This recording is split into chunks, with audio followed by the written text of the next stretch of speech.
Hello bachcho, let's read the question. IVF is a very popular method these days that is helping childless couple to bear a child. Describe the different steps that are carried out in this technique. So हमसे पूछा गया है IVF के बारे में. So let's start with the key concept.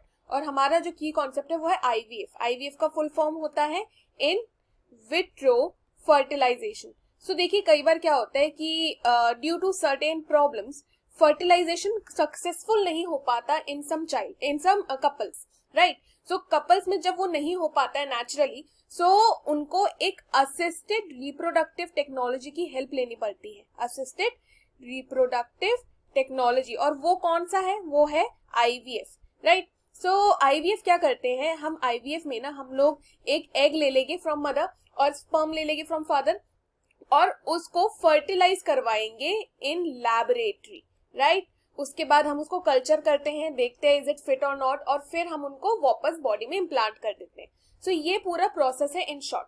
Now वो क्या बोल रहे हैं, डिफरेंट स्टेप्स के बारे में इलस्ट्रेट करो. सो एक सक्सेसफुल फर्टिलाइजेशन के लिए जो सबसे पहला स्टेप हम लेते हैं दैट इज ओवेरियन स्टिमुलेशन. अब देखिए ओवेरियन स्टिमुलेशन के बारे में हम क्या जानते हैं कि नॉर्मल केसेस में जो ओवरी होती है वो हर साइकिल में एक एग रिलीज करती है, right. 1 egg is released at every cycle. लेकिन हम क्या करेंगे, क्योंकि हम यहाँ पे IVF करवा रहे हैं, तो हम ना कुछ हार्मोनल मेडिकेशन जो है वो देंगे, हार्मोन्स की कुछ मेडिकेशन देंगे, ठीक है.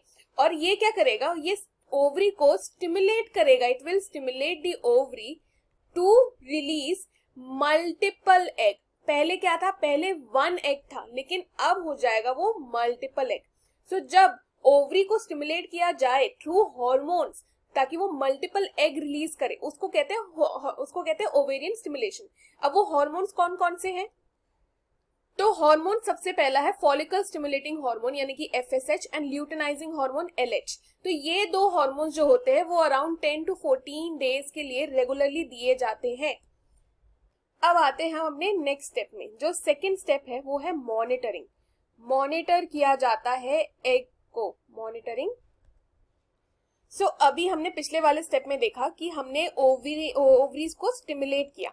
अब सेकेंड स्टेप में हम क्या करते कि हम ना यहाँ पे मॉनिटर करेंगे ओवेरियन फॉलिकल्स को. ओके, ओवेरियन फॉलिकल्स को हम लोग मॉनिटर करते हैं, और वो भी कैसे? Through ultrasounds. Regular ultrasounds carried out किए जाते हैं, हार्मोनल लेवल चेक किया जाता है, और इसके बाद आता है नेक्स्ट स्टेप. नेक्स्ट स्टेप क्या है? नेक्स्ट स्टेप है एग रिट्रीवल का. Egg retrieval. सो इसमें हम क्या करेंगे, हम लोग वेट करेंगे कि जब एक बार जो फॉलिकल्स है वो जब मेच्योर हो जाएगी, यानी कि मेच्योर फॉलिकल्स जब मेच्योर हो जाएगी, उसके बाद ना हम लोग एक फाइनल इंजेक्शन देते हैं HCG का. ये इंजेक्शन देने के बाद, ये इंजेक्शन देने से क्या होता है, ये इंजेक्शन ट्रिगर करता है ओव्यूलेशन को. एक बार ओव्यूलेशन ट्रिगर हो गया, उसके 36 आवर्स के बाद हम लोग एग को करेंगे रिट्रीव. हम लोग रिट्रीव करेंगे through a surgical procedure. Through a surgical procedure. Okay, उस एग को हम लोग ने रिट्रीव किया एंड उस सर्जिकल प्रोसीजर का नाम है transvaginal ultrasound. Transvaginal ultrasound guided aspiration. Guided aspiration. So इसके थ्रू एग्स को कर लिया हमने रिट्रीव.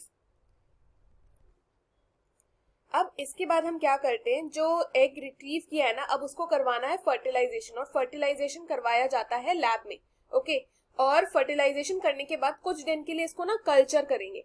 कल्चर करेंगे, इनकी ग्रोथ को चेक करेंगे कि एम्ब्रियो ठीक से ग्रो कर रहा है या नहीं, और ये कुछ होता है 3 to 5 डेज के लिए. 3 to 5 डेज के लिए. इसके बाद लास्ट में जब पूरा असेसमेंट हो जाता है कि कल्चर जो किया गया है एम्ब्रियो अच्छे से ग्रो कर रहा है, इसके बाद हम लोग कर देते हैं एम्ब्रियो ट्रांसफर. और एम्ब्रियो ट्रांसफर कहाँ करते हैं? एम्ब्रियो ट्रांसफर कर देते हैं यूट्रस में. अब यहाँ से यूट्रस में चला गया. अब यूट्रस में जाने के बाद ना यूट्रस को सपोर्ट देने के लिए, यूट्रस की लाइनिंग को सपोर्ट देने के लिए एंड जो इम्प्लांटेशन है उसे इम्प्रूव करने के लिए हम कुछ हॉर्मोन्स देते हैं. और वो हार्मोन्स कौन होते हैं? वो हार्मोन्स है प्रोजेस्टेरॉन, जो लाइनिंग को, यूट्रस की लाइनिंग को ना थोड़ा थिकन कर देते हैं ताकि इम्प्लांटेशन बेटर हो। एंड इन सब प्रोसेस के बाद हम लास्ट में 2 वीक्स बाद प्रेगनेंसी टेस्ट करते हैं and we wait for the results. फिर प्रेगनेंसी टेस्ट जब पॉजिटिव आ जाता है तो हमारा IVF complete. So this is the entire process जो हमें देखने को मिला, starting from ovarian stimulation to monitoring ovarian follicle, उसके बाद एग रिट्रीव किया, मेच्योर फॉलिकल्स थे, हमने देखा उसमें HCG डाला, 36 आवर्स बाद उसको रिट्रीव किया थ्रू अ सर्जिकल प्रोसीजर जिसे हम कहते हैं trans vaginal ultrasound guided aspiration. Fertilise करवाया लैब में, उसको कल्चर किया 3 से 5 दिन, फिर हमने एम्ब्रियो ट्रांसफर किया यूट्रस में।